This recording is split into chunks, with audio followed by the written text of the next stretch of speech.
Ha! You blinked. I won. Yeah, let's go, baby.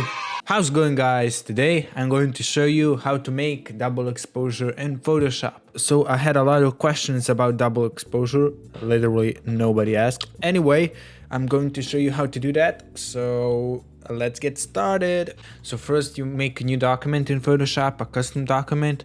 I put it on 4000 by 5000, which is Instagram size, so I can post it on my Instagram, of course. Okay, so you import a picture. For example, I found this one and I think it's pretty awesome.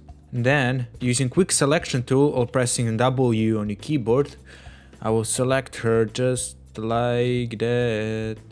Select and mask. Okay, so you can see she's not very well selected, but don't worry, lads, don't worry.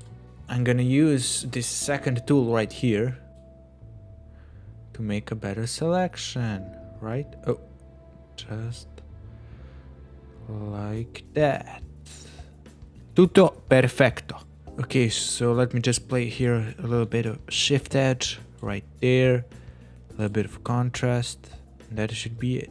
So I find this picture and I think it's pretty cool, so let's add it. Now how you're gonna make double exposure is pretty easy. So make sure that layer of the nature, I guess, is above the person layer. Hold Alt click right in between. Okay, now you can see we're already getting there. Alright. And then make sure that the blend mode is lightened. And that's pretty much it. Okay, so thank you for watching.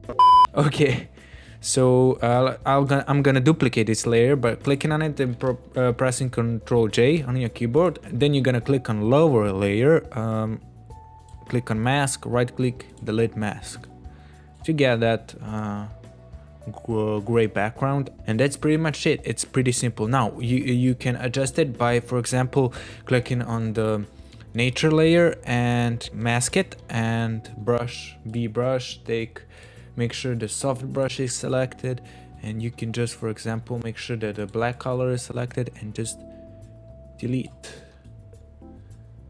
of her face wherever you need, just like that. But I won't do that here because I think it looks pretty awesome. What I'm gonna do is delete this layer and press Shift Ctrl Alt N and then press Shift Ctrl Alt E. So it's gonna merge everything here below. So if I just go select and delete this is the whole new layer. So yeah, I'm gonna convert it to smart object, because if you don't convert pictures to smart objects, you should have been doing Photoshop. Dummy. Filter, camera raw filter. Now I'm just gonna here play with the options. So the double exposure here it's like done. It's just those nice adjustments and finesse here. Play with the options a little bit here. Just like that. Perfect.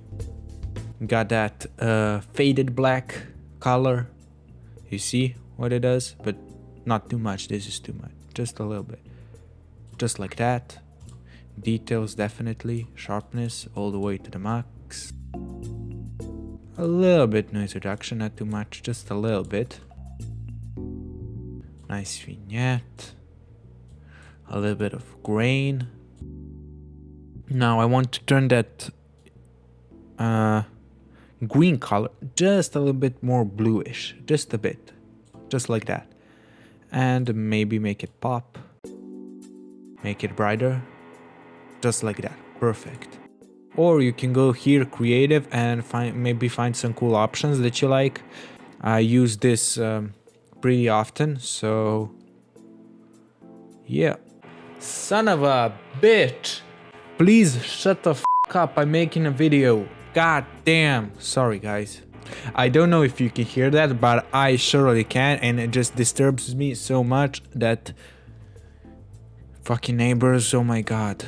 That's what you get when you live in apartment. Alright, so apply the camera raw filter and that's about it. So it's actually pretty simple to make.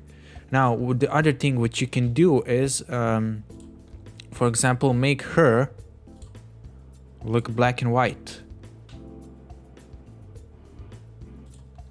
That's the most often thing that they'll show you in the tutorial, but actually the Photoshop is just playing with the options and having fun. So I don't like this very much. I like this, actually this, and that's it for today, guys.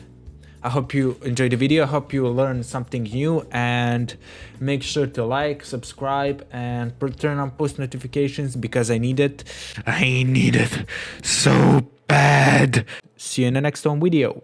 Hey, bye.